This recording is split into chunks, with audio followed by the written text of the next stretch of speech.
Secrets, bloodlines, and betrayal. Brooke's DNA bombshell shakes the bold and the beautiful to its core. The truth was never meant to come out. Not this way. Not with this fallout.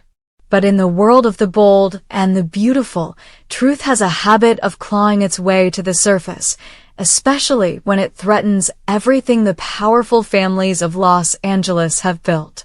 Brooke Logan's world changed the moment she opened that envelope. What was supposed to be a private confirmation of her son's paternity turned into the fuse that lit a wildfire neither the Logans nor the Spencers saw coming. For decades, R.J. Forrester was believed to be Ridge Forrester's son, a symbol of reconciliation, of family, of two legacies intertwined. But the DNA results told a different story. R.J. is not Ridge's child. He is the biological son of Bill Spencer. One mistake. One passionate, reckless night. One secret buried so deep Brooke thought she'd taken it to the grave. Until now. The weight of that truth crushed Brooke. Confessing would shatter Ridge. It would devastate R.J. It could destroy her family. But hiding it would mean continuing a lie that rewrites her son's identity. The conflict nearly broke her. And in a moment of weakness, she slipped. Katie, her sister, loyal, kind, and more involved in the Spencer legacy than ever, overheard just enough to know something was wrong. Brooke tried to walk it back, but the crack had already split wide open. Katie confronted her. She pressed. She pushed. And finally, Brooke admitted it. R.J. is Bill's son. Not Ridge's. Not a Forrester. A Spencer. Katie was stunned. Shock turned to confusion, confusion to heartbreak, heartbreak to anger. She had built a life with Bill. She had struggled with his betrayals, his secrets, his games. But this? This was something else. A child he never knew he fathered. Conceived while he was with Katie. Hidden for years by her own sister. And yet, Katie didn't run to Bill. She didn't pick up the phone or storm into Spencer Publications. She sat with it. Wrestled with it. Because love complicates everything, and family multiplies the cost. If she told Bill, it could rip the Spencers apart. If she stayed silent, it could poison her bond with Brooke forever. No answer was clean. No path free of blood. But someone else was watching. Listening. Plotting. Wyatt Spencer, always sharper than he let on, noticed the tension between Brooke and Katie. He knew the signs, half-spoken words, missed glances, sudden silences. And Wyatt had been waiting for a moment like this. A crack in the Spencer armor. An opportunity. He did some digging. He followed the trail. He got his hands on the same DNA report Brooke thought she had destroyed. And he saw it. Proof. R.J. is Bill's biological son. For Wyatt, this wasn't just a family revelation. It was leverage. He'd spent years playing second fiddle to Liam and being dismissed by Bill. Now he had the ultimate card. A secret big enough to destabilize Spencer Publications, shake the corporate hierarchy, and flip the balance of power. He knew exactly what to do with it. He approached Katie first, not with cruelty, but calculation. He offered her a deal. Support his bid to seize control of Spencer Publications, and he would keep the paternity secret under wraps. Refuse, and he'd go public. Katie was horrified. This was her son's future. Her family's reputation. Her heart. But she also saw what Wyatt saw, how ruthless Bill had become. How little he cared about anyone outside of his empire. Wyatt painted a future where Spencer Publications could be reformed, made ethical, returned to a time when the company meant more than power plays and scandal. He gave her a vision and an ultimatum. Katie didn't say yes. But she didn't say no either. Brooke, meanwhile, was unraveling. The guilt, the pressure, the walls closing in. She tried to talk to Ridge, to confess, to find a moment where she could tell him the truth without destroying him. But Ridge, consumed by work and distracted by tensions at Forrester Creations, never gave her the space. So the secret festered. Brooke's smiles became tighter.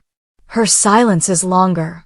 And still, RJ had no idea the foundation of his identity was being rewritten behind his back. Then came the leak. A mysterious anonymous email sent to media outlets, industry rivals, and Forrester insiders. Attached, a scan of the DNA report. Headline, Heir to the Wrong Empire? In seconds, RJ's paternity wasn't just a private matter. It was a public scandal. And chaos erupted. Ridge was blindsided, publicly humiliated, betrayed by the woman he thought he'd reconciled with. He confronted Brooke in front of the entire Forrester board. The confrontation was brutal, decades of love, hate, forgiveness, and failure boiling over into rage. Brooke sobbed. She tried to explain that it was one night, that she didn't know, that she only found out recently. But Ridge didn't want to hear it. He walked out, and this time, it didn't look like he'd be coming back. Bill, on the other hand, was furious in a different way. He stormed into Brooke's home demanding answers, demanding to know why she kept his son from him, demanding to see RJ. But Brooke refused. You don't get to claim him just because the numbers line up, she told him. You weren't there. You didn't raise him. But Bill didn't care. RJ was his. And he would have a relationship with him, whether Brooke liked it or not. RJ was devastated. Confused. Angry. He confronted his mother. My whole life, you told me I was a Forrester. That I was Ridge's son. What else have you lied about? Brooke tried to hold him. Tried to soothe him. But he pulled away. And, for the first time, he turned to Bill, not for comfort, but for truth. The fallout at Spencer Publications was just as swift. With the paternity revelation, Bill's image took a hit. Stock dipped. Shareholders panicked. Wyatt seized the moment. He presented a takeover proposal to the board, positioning himself as the steady hand, the modern Spencer. He had Katie's quiet backing, and with her public support, his plan looked unstoppable. But Bill fought back. He launched a counter-campaign, painted Wyatt as a bitter son with a grudge. He brought in high-powered attorneys. He made it ugly. The lawsuit that followed, Wyatt versus Bill, became a media circus. And at the heart of it all was RJ, caught between legacies he never asked to inherit. The Logans were fractured. The Spencers were at war. Forrester Creations found itself dragged into the mess by association, as investors worried about Ridge's stability and his ability to lead. Alliances shifted. Old enemies resurfaced. And through it all, Brooke watched the empire she tried to protect collapse around her. And yet, something hardened in her. This wasn't the first time she'd been blamed for chaos. But this time, she wouldn't shrink from it. She stood by RJ, defended her choices, and made it clear. She may have made mistakes, but she would not let anyone use her son as a pawn. Katie, too, changed. No longer the soft-spoken mediator, she stepped into the storm. She challenged Bill in court. She stood beside Wyatt in boardrooms.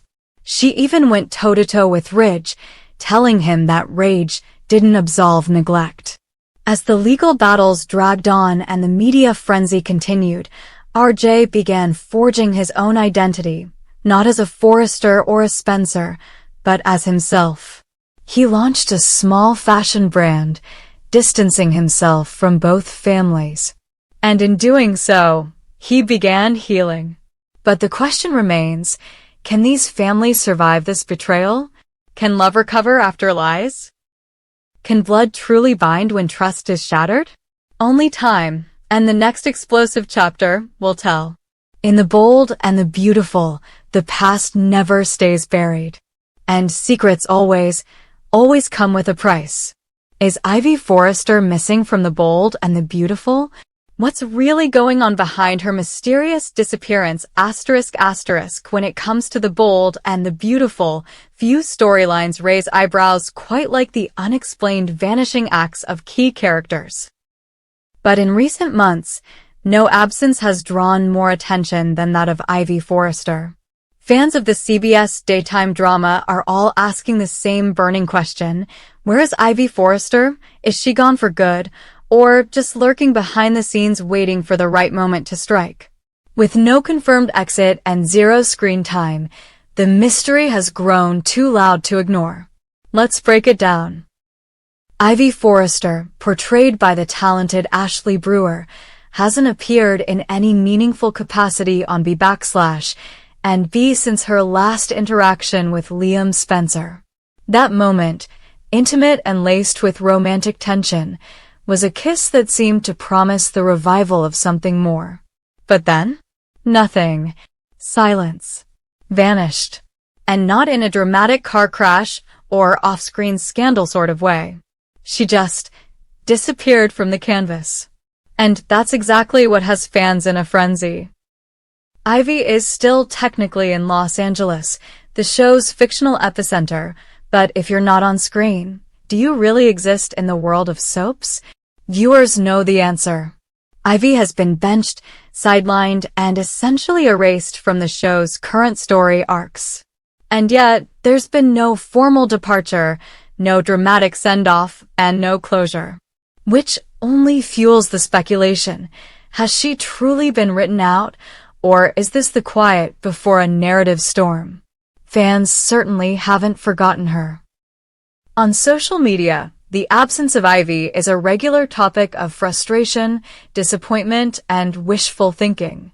It's such a waste that she's not on anymore, one fan lamented online. She had so much potential. She's beautiful, talented, and her accent made her stand out. It's not just about her looks or voice, though both are undeniably compelling. It's about what Ivy represented in the ensemble. A different energy, a softer sophistication, and a counterbalance to the relentless tug-of-war between Steffi, Hope, and the men who orbit them. Speaking of Steffi, her dominance on the current plotlines is another reason why Ivy's absence stings so sharply. I'd love to see Ivy more often, another viewer commented. I'm really not enjoying the direction the show is going. One long, drawn-out story at a time, and it's always about Steffi. Fans are begging for variety, for layered stories that don't just revolve around the same triangle of emotional chaos. Ivy could be that disruptor. She always was. Ivy's history with Liam makes her absence even more conspicuous. The two shared a volatile, complicated relationship that never quite got the resolution it deserved. Their last kiss, charged, impulsive, almost desperate, felt like the beginning of a rekindled flame. But instead of building on it, the writers seemed to hit delete. Why plant that seed only to abandon it? Even more curiously, there's been no meaningful interaction between Ivy and other characters who were once central to her storylines. No scenes with Wyatt, with Quinn, or with anyone from her Forrester clan. She's a Forrester, after all, by blood and legacy. You'd think the family business, the ongoing power plays, or even the holiday gatherings would draw her back into the fold. But no, total blackout. This disconnect has created a strange void in the show's current dynamics. There's a character-sized hole that no one's talking about except the fans, who are making noise on every platform possible. I like her, one viewer wrote. And Elektra needs someone in her life besides Will. Ivy had chemistry, and she deserves a real arc. Another chimed in, once Liam magically gets over his issues, maybe Ivy could come back into his orbit. Doesn't she have dirt on Steffi that could blow up her marriage to Finn? Theories abound, and none of them are far-fetched. The truth is, Ivy has always had a subtle power. She wasn't the loudest character in the room, but she had emotional weight. She brought contrast to the frenetic energy of the show's louder personalities. When she cried, fans felt it. When she stood up for herself, it mattered. So why ignore a character with such quiet potential? Some speculate that the show might be holding her in reserve for a bigger reveal, possibly tied to a character's exit or a major plot twist. Others think she's simply fallen victim to the show's narrowing focus, where only a few characters get all the airtime, leaving others in limbo. Then there's the hopeful camp, the ones who believe the writers are just waiting for the right time to reintroduce Ivy with a bang. Perhaps a return that shakes things up in ways we can't yet imagine. There's another layer to all this. With Jacqueline MacInnes Wood, who plays Steffi, recently taking maternity leave, some viewers are wondering if Ivy could reemerge during the downtime. It would be the perfect narrative opening. A Steffi-free zone gives other characters room to breathe, and Ivy could re-enter as a love interest, a business rival, or even a stealthy antagonist. After all, she's no stranger to manipulation. She's played innocent, and she's played ruthless. She could stir the pot in ways the show desperately needs right now. What if she returns not as the sweet girl next door, but as a power player, hardened by time away and ready to claim her stake? What if she's harboring secrets about Steffi's past, or returns with an agenda that threatens more than just a relationship? That kind of reintroduction wouldn't just satisfy fans, it would electrify the show. Of course, as with any soap opera, timing is everything. And The Bold and the Beautiful has made a habit of bringing back legacy characters when it suits the narrative. Ivy's lack of presence now doesn't necessarily mean she's gone forever. But it does raise uncomfortable questions about the show's commitment to character depth and long-term storytelling. Is it sustainable to keep revolving around the same few faces while fan favorites vanish without explanation? The mystery surrounding Ivy's whereabouts remains one of the show's most glaring gaps. And while CBS has not confirmed anything about her status, no contract news, no guest appearances, no interviews hinting at a return, the demand from the fan base is clear. They want her back. They miss her. They know the show is better with her in it. Until then, speculation will continue. Fans will comb through episodes for clues, rewatch old scenes with longing, and keep the conversation alive online. Ivy Forrester may be missing from the screen, but she's anything but forgotten. Her ghost lingers in the hearts of fans and the unexplored corners of the show's plotlines. The Bold and the Beautiful airs weekdays on CBS. Check your local listings. And if you're still wondering where Ivy is, you're not alone. Just keep watching. In this world, anything, asterisk and anyone asterisk, can return when you least expect it.